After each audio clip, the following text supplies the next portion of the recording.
নমস্কার, আমি নবনীতা। আমার নতুন একটি ব্লগে আপনাদের অনেক স্বাগত। আজকে সকালবেলায় একটা মজার ঘটনা ঘটেছে। আমার ছেলে ঘুম থেকে উঠতে গিয়ে ঘুম চোখে বিছানা থেকে পড়ে গেছে। আর মশারি ছিল বলে রক্ষা, না হলে ব্যাটার মাথা যেত ফেটে। তবে ও আবার এই বিষয়টাতে খুব মজা পেয়েছে, কিন্তু ও তো জানে না মশারিটা না থাকলে কি হতো। আর সকালবেলা উঠেই ফ্রিজে দেখলাম যে অনেকগুলো ব্রেড আছে, ব্রেডগুলো এক্সপায়ার হয়ে যাওয়ার আগেই খেয়ে নিতে হবে। তাই জন্য বাটার ব্রেড বানালাম। আর এদিকে একটু ডিমের পোচ বানাতে গিয়ে পোচটা এরকম হয়ে গেছে। আর একটু জুস ছিল, অরেঞ্জ জুস, তো সেটাও নিলাম। মিনিট মেডের অরেঞ্জ জুসটা বেশ ভালো, পাল্পগুলো থাকে, ভালো লাগে।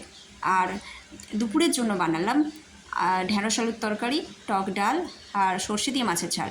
ডক্টর বলেছে, আজকে ডক্টরের কাছে চেক আপে নিয়ে গেছিলাম, ডক্টর বলেছে যে পেট ঠিক হয়ে গেছে, ও সবই খাবে। তবে আমি তরকারিতে গুঁড়ো লঙ্কা একেবারেই দিই না, যবে থেকে গরম পড়েছে। আর আমার ছেলে যেহেতু খায়, আমি গুঁড়ো লঙ্কা এমনিতেই খুব একটা দিই না তরকারিতে, ওই একটা দুটো গোটা কাঁচা লঙ্কা দিয়ে দিই, যাতে আমার ছেলের অসুবিধা না হয়। আর এদিকে আমার তুলসী গাছগুলো এরকম বড় হয়েছে, পাশাপাশি আরও ছোটো ছোটো অনেক তুলসী গাছ বেরিয়েছে। তবে মাটিটা মনে হয় খুব একটা ভালো নয়, সেই জন্য গাছগুলোর গ্রোথ হচ্ছে না ভালো। তবুও ভালো, এইদিকের গাছগুলো তো আবার মরে যাচ্ছে, তো যাই হোক মাটিটা চেঞ্জ করতে হবে।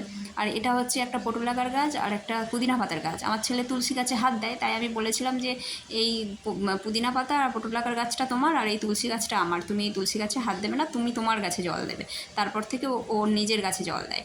আর দূরে পাহাড়টাকে আজকে দারুণ সুন্দর লাগছে, কারণ আমি যখন প্রথম জামশেদপুরে আসি তখন এই পাহাড়টার দিকে তাকিয়েই আমার দিন কেটে যেত। যখন বৃষ্টি আসতো পাহাড়টা দেখতাম, বৃষ্টি হয়ে যাওয়ার পর পাহাড়টা দেখতাম, রোদ উঠলে পাহাড়টা দেখতাম। কিন্তু মানে পাহাড়টার দিকে তাকালেই যেন মনের সব দুঃখ ভুলে যেতাম। কিন্তু এখন রোজ দেখতে দেখতে সেই অনুভূতি আর নেই, কিন্তু মাঝে মধ্যে পাহাড়টা এত সুন্দর লাগে, পরিষ্কার হয়ে গেলে এত সুন্দর লাগে যে তাকিয়ে থাকতে হয়।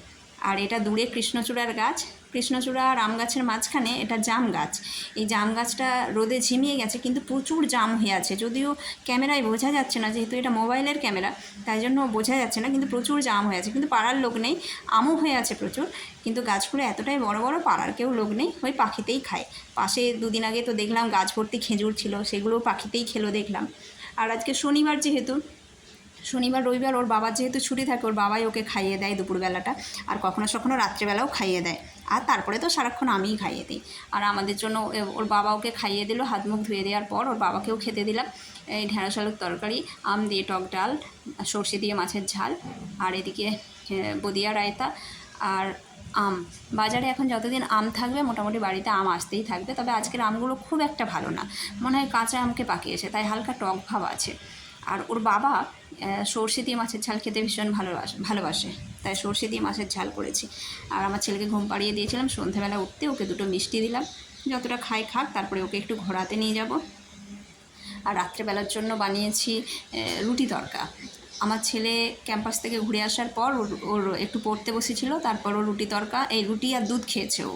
কিন্তু ও এবার ওর বাবার সাথে, এটা ওর বাবাকে খেতে দিয়েছি, একটা রুটি দিয়েছি আর পাশে হটপট রেখে দিয়েছি, ও একটা একটা করে বের করে খায়। তার কারণ একসাথে রুটিগুলো দিয়ে দিলে সব ঠান্ডা হয়ে যায়। কিন্তু আমার ছেলে ওর বাবার সাথে আবার খেতে বসেছে, তার কারণ হচ্ছে তরকার ডিমগুলো বেছে বেছে খাবে, আর একটা সোনপাপড়ি খাবে, সেই জন্য ও আবার খেতে বসেছে। তো যাই হোক, ও খেতে থাক, এরপরে আমিও খেতে বসবো। দুধটা ফ্রিজে ভরে দিই, আমিও খেতে বসবো। যাই হোক, সবাই ভালো থাকবেন। আপনি যদি আমার চ্যানেলে নতুন হয়ে থাকেন তাহলে চ্যানেলটি সাবস্ক্রাইব করে পাশে থাকা বেল আইকনটি ক্লিক করে দেবেন। আর ভিডিওটি যদি ভালো লেগে থাকে তাহলে একটা লাইক দিয়ে দেবেন। আর আপনি কীরকম ধরনের ভিডিও দেখতে চান সেটা কমেন্ট করে জানাবেন। সবাই ভালো থাকবেন, দেখা হচ্ছে খুব তাড়াতাড়ি পরের একটি ব্লগে। Bye bye.